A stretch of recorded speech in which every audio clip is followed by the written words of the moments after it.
Once you have in Nigeria where some people are superior and others are inferior, then you don't have a country.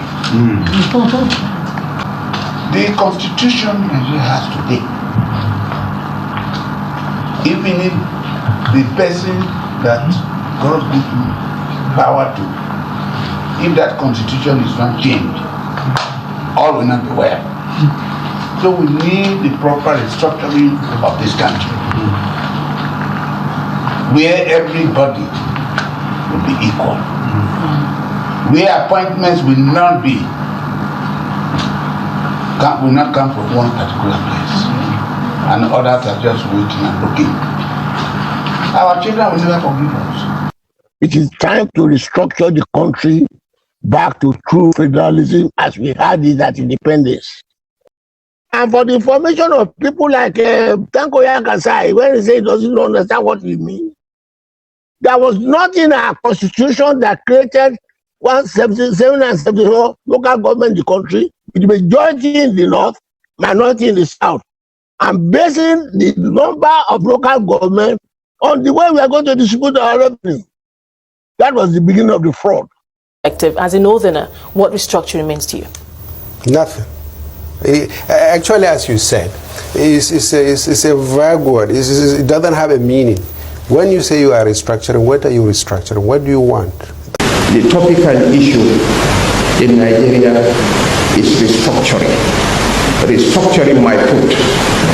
To hell with restructuring. People who are agitating for restructuring in Nigeria should please endeavor to define what restructuring Nigeria would look like. Welcome back to Local Journal, my people. I don't see so many videos where these Fulani Northerners, they brag say they need to fear regionalism, they need to fear the division of this country so that everybody go day on their own and everybody go control their own resources. Say then they ready for anything where people they talk. Say nobody go fit threaten them on restructuring or regionalism or division of the country. Say that they ready for anything where anybody talk. But I know say all this bragging, whether they brag, not lie, then they lie. They know what thing they do. And they know say that then they benefit pass for this whole unity, whether they call Nigeria. Then go talk one thing for public, they go their people place, go they talk another different thing. Even I really mean I'm saying una no they fear restructuring and be regionalism as una they take talk una for no they frustrate the effort where other regions they put in place to ensure say they restructure this country or we go back to regionalism. And to tell na say some of these things whether they talk na mouth and they make, we go watch video where we say Southwest Elder, Southeast Elder, South Elder and Northern Elder talk about this restructuring thing. Make una hear the position of each and every one of these people. And from inside that video, we go know the ones where they interested in restructuring and the one when they interested in restructuring. So make I play the video so that I'll go watch the video together. But before we watch the video, if you didn't be the first time when they visit our channel, make you like, make you share and make you subscribe.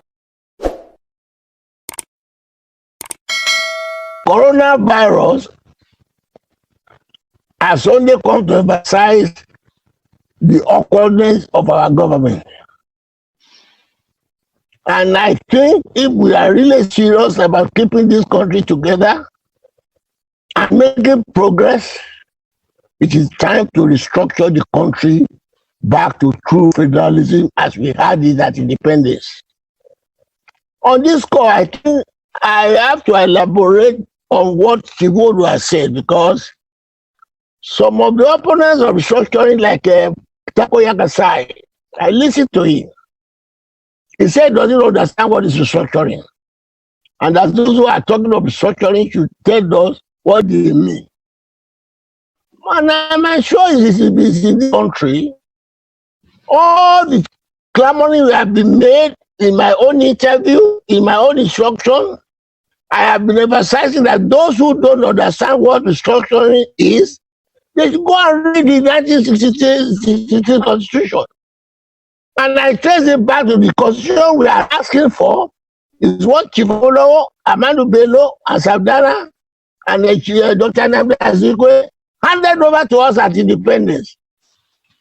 And that agreement was made in 1954, after the collapse of the district government that was introduced by McPherson. The whole country was sent back to London by Los Shandos and asked all the leaders to talk about what was the cause of the crisis at that time. Because the crisis fell on the one that Shiwalo told them that And a heterogeneous society like ours cannot be ruled as a uniform of government. And when the collapse came, Lord Charles, the then colonial secretary, invited all the leaders of the government. They were then elected the present leaders into London. What is your problem? It was at that conference, to the credit of Dr. Nnamdi Azikiwe, who was a unitarist, that Shivalo explained to them that if we really want to keep this country together, we must have to go back to feudalism. On the satisfaction of that explanation, on return to Nigeria, Dr. Azikiwe said federalism was imperative. What do we mean by that? It is just the autonomy of the federating states, the liberty to develop at their own space, unlike what we now have. And for the information of people like Tanko Yankasai, when he says he doesn't understand what we mean, there was nothing in our constitution that created 177 and 74 local government in the country, with the majority in the north, minority in the south, and basing the number of local government on the way we are going to distribute our revenue. That was the beginning of the fraud. And when you hear people from south and south to say, no, let's keep our income. Let us develop, let us earn our money and spend it and contribute to the federal government on a typically federal constitution. That is what is happening in America. We said no, and they agreed. It was at that conference that the question of revenue on derivation basis was agreed to. And they came back in 1954 to establish the base for federalism. It was from that on we went on to independence. And what we have there, under that constitution we had, which we are now agitating for, that each federating unit should be autonomous, to the extent that each unit had a representative abroad. And I gave the example of the Western region, which Paulo led at that time. He established a foreign embassy in London under that constitution to show its independence. It was ridiculed, but later on, the other regions followed. And we were the first to establish that embassy at 14A Kensington Palace Gardens in London. Federal government followed. Northern government followed. Eastern government followed. And I have the joy to say it is that embassy in London in 1960 that I got married by the agent general who was representing Western region to show the autonomy. But now, as a result of our independence, Chipaulo was able to do a lot of development in the Western region. The free education, free medical services, road development, the first television in Africa. And on no occasion did he go to Balewa to ask for 1 penny subsidy, as we are now. We are now about video bottle economics now. Every state that go to Abuja to go out for the allocation, which it ought not to be. Under a really federal constitution, that is to be taken for granted. You have your money, you find the way of getting more money for yourself and how to spend it. And you agreed on 50% to the federal government for all the subjects you allocated the federal government in the interest of both federation. That was all. That was how we had peace. Our Shibaulo under the system, build Liberty Stadium, Amadou Bello built Amadou Bello Stadium. Okpara did a lot of agricultural development, and on and on. But when these military people came, I want to refer to it that this is not our constitution. We have been repeating it and they never denied it. It is an imposed constitution by the Muslim military of the North. Nobody contributed to it.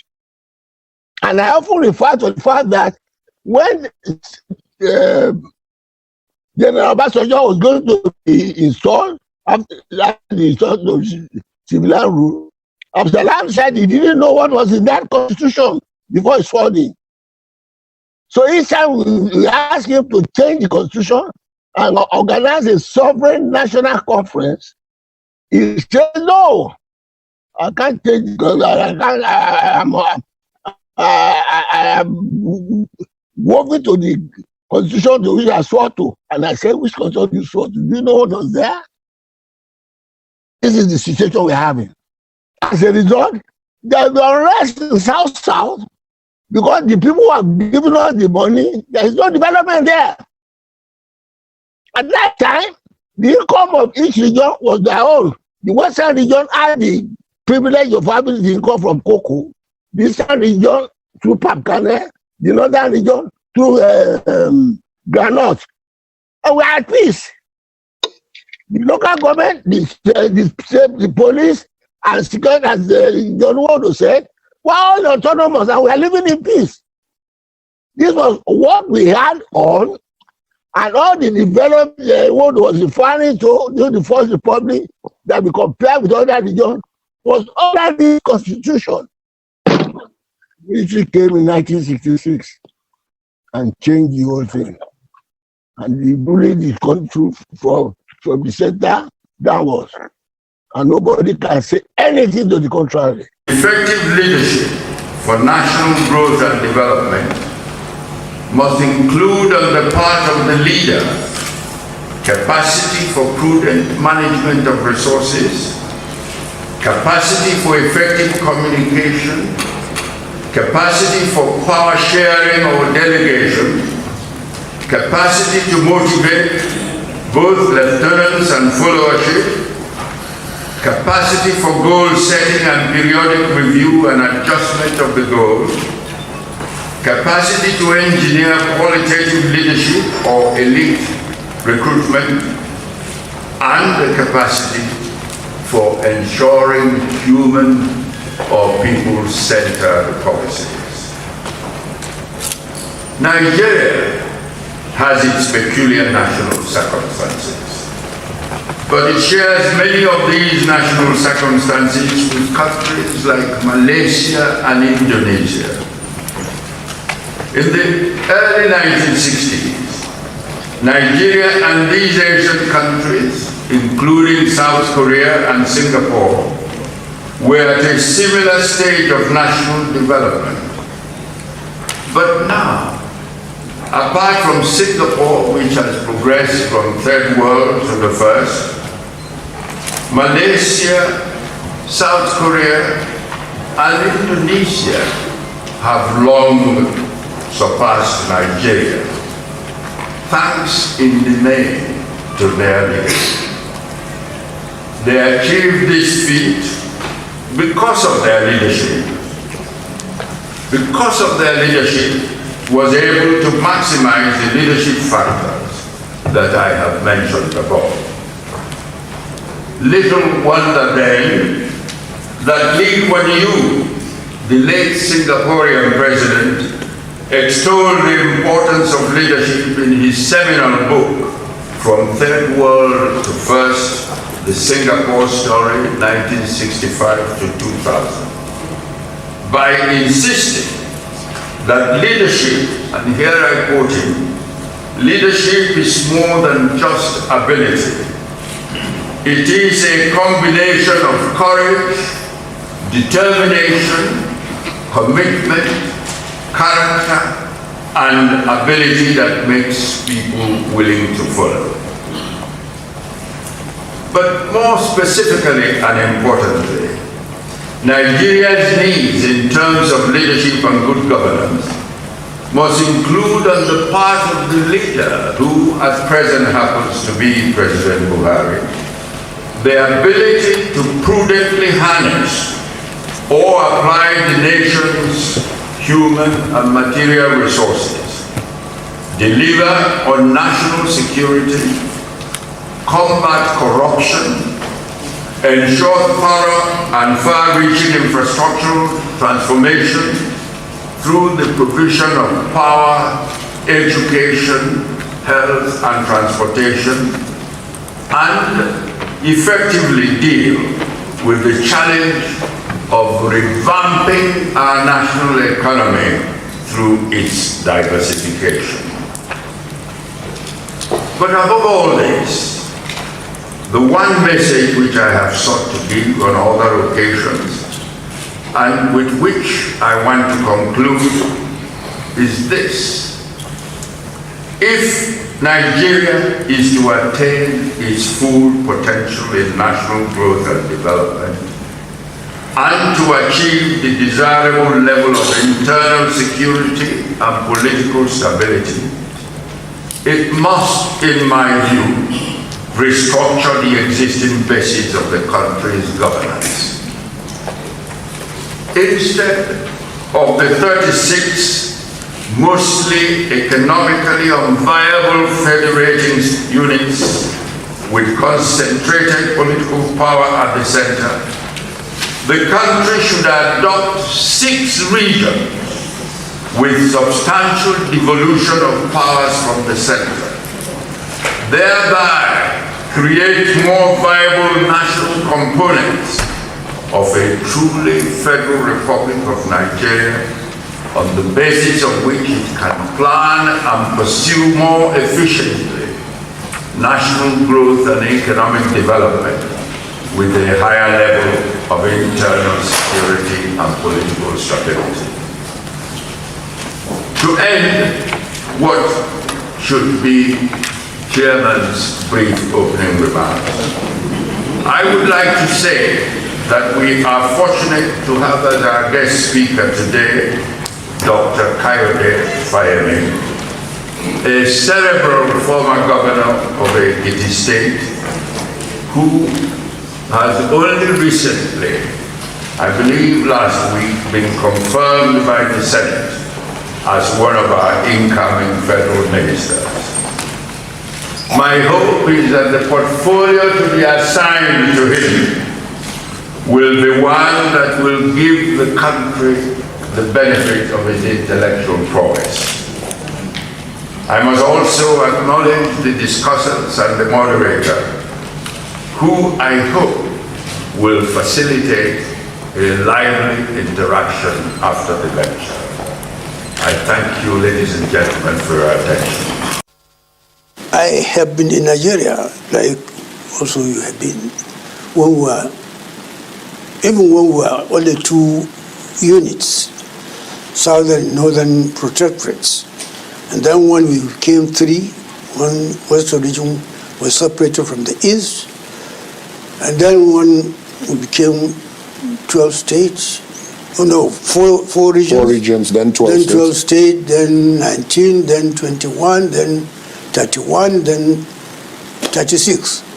All this, in my opinion, are a process of restructuring. Now, if we can change from one to another, how many times? About 5 or 6 times. We've been changing the structure. And even we went to the extent of changing parliamentary system into a presidential system. And yet, we have not gotten right. It means that the problem is not that of structure. We should begin to look for why the problem is there. People who are agitating for restructuring in Nigeria should please endeavor to define what restructuring in Nigeria would look like. As a northerner, what restructuring means to you? Nothing. Actually, as you said, it's a vague word. It doesn't have a meaning. When you say you are restructuring, what are you restructuring? What do you want? That's the problem. The problem is that we are yet to define what exactly we want. Now, if we don't identify what we want and clearly understand what we want, we can never agree. Now, tell me that, look, I want devolution of power. I want A, I want B, I want C. Is that restructuring to you? Now, to somebody it might be different. Now, but to me personally, as I said, I don't even think it is important or necessary all this talk about restructuring. It's something that just started because of one reason or the other. Well, now, I think this conversation, I mean, from my understanding so far, has been because there are grievances as to how development has occurred across the country. It's been claimed that some regions are more developed than others. Some have enjoyed better federal government presence compared to the others, and that the overall well-being of the Nigerian person, of the Nigerian, is not equal in terms of there's income inequality, high poverty levels compared to when you look at regions. So I'm thinking that perhaps is what has brought about. So when you say restructuring, maybe, like you said, maybe we don't know what we want, but something restructuring starts that change. That shouldn't be a problem. This is purely a subject of political economy. As a nation, one nation is more developed than another nation. One nation has more poverty than another nation. One nation is less educated than another. Now, in a nation that nations thinks to be united and developed and one single entity as a nation, it should be a problem for all the nation. Not a single problem for northern Nigeria or southern Nigeria or east. No, this is Nigeria. Now, as a Nigeria, it's a question of you give, you take. In a political economy, a system of political economy, you look at it that you have this, I have this. Now, how do we come together and build a nation? As long as we stand up and say, I am a northerner, I am a southerner, I am an easterner, I want this for my people, I want this, we are not a nation. But it appears that is our reality. That's what that is not reality. That is what we've always done. Let's go back to history, Esther. What brought the first coup in Nigeria? It has nothing to do with corruption. There was not corruption as we call it that. It was simply that one part of the country think that I should have the president. And that this the other country, but the section that think they should have the country, they didn't have the country, the president. So they say, okay, why shouldn't we set a coup? There was a coup, and it was agreed that that coup was a sectional coup. There shouldn't have ever been a coup in Nigeria at that time. Now, after that coup, what brought the civil war? It was not to develop Nigeria or to develop a section of Nigeria, no, because we think that we don't want to be with you. We want to go.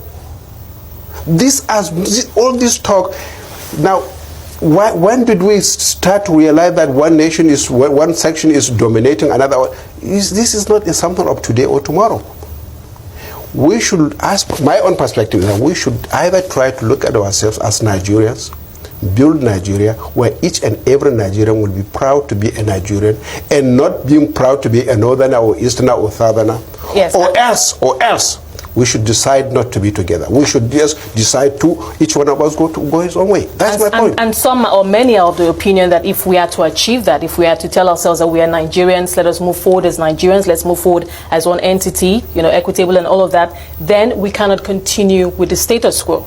We cannot continue with the kind of leadership perhaps that we have. We cannot continue with the way the regions are being, not equally, being developed, etc. So I'm thinking, perhaps from that point of view, that angle, then we can take up the word. Because whether we like it or not, the problem of Nigeria is one. The problem of Nigeria is one. The quality of leadership is poor in Nigeria. And that quality of leadership, I'm not talking only the presidency, from the grassroots, one's leadership, anywhere, the quality of our leadership is extremely poor. Extremely poor. Now, this is a nation where people start to think me first rather than the nation next. Now, we come from the minor to the bigger, rather than from the bigger perspective to the lower. The Nigerian situation is pathetic. We start from me, then my village, then my state, then my region, then my country. This is the situation we are in. So that is an orientation. That is the orientation. Now, there was only once or twice in this country that when I felt that people were trying to be proud that we are Nigerians. Probably you are Murtala Muhammad when he was the president of Nigeria, the military president of Nigeria. People started feeling that yes, we are Nigerians, because the leadership at that time was looking at each and everyone as Nigerian. You understand? Now, after that, then we went into a situation whereby we look at leadership as a personal achievement, as something that, yes, I have arrived, yes, it is me, first before my state. Each and every person that now is aspiring to be a president or a governor or whatever in Nigerian situation, he is not thinking of building a Nigeria. He is thinking of, yes, I was once a governor, then he's thinking next to his own people, his own locality. That is not a nation. And secondly, look at the Nigerian situation. We don't have respect for one another. No nation, and I repeat, no nation will ever progress if they don't respect one another. It's not the issue of whether you have so many, this is the population or this is the richness you have. You have to respect yourselves, respect one another. I respect you, not simply because you are from my state or from my local. You are a Nigerian, I respect you. You respect me. Once you start to talk, a talk that you look at the gown he's wearing, now then, you are demonizing, you are bringing down the quality of the nation, not my one person. Nigerians, there is nothing wrong with Nigeria that we are thinking for restructuring. The fundamental problem you don't think that we need devolution of powers for one, and allowing the states to control the resources because the federal government. You don't think the federal government is burdened with carrying all of that? It all depends on how you use the power. It all depends on how you rule. If you are going to restructure today with the same mentality, with the same people, with the same thinking, Nigeria will continue to be what it is. So you don't think that the country will be better off if states have control over their own resources? No, I don't think so. Now, and what is this resources of the state? Are you talking about the states don't have a resource? The resource is owned by the Federal Republic of Nigeria. Nigeria resources. With the federal government as custodian, in quote. So that is one of the challenges. They say, federal government, step out of the way. Let us have control. Let us till the ground. Let us harness this minerals and resources that we have in our soil. Is that the biggest problem we have? Is that the only thing we are thinking of? That okay, you don't have minerals. It's about the fact that it's purely economics. It's all about. It is economics. But what we are saying is that your resources and my resources can be harnessed to make Nigerians, individual Nigerians, people Nigerians, you and me, to be a better people. Now, it's not for you. Take, for instance, a state has so resources. It wants to control resources. State B doesn't have. It has nothing. Now, what you are telling me that you are not sharing, this is mine. And I'm telling you that in a family, in a nation, where we live as a nation, yours and mine are ours. The problem, as I told you, that is simply leadership, the quality of a leader.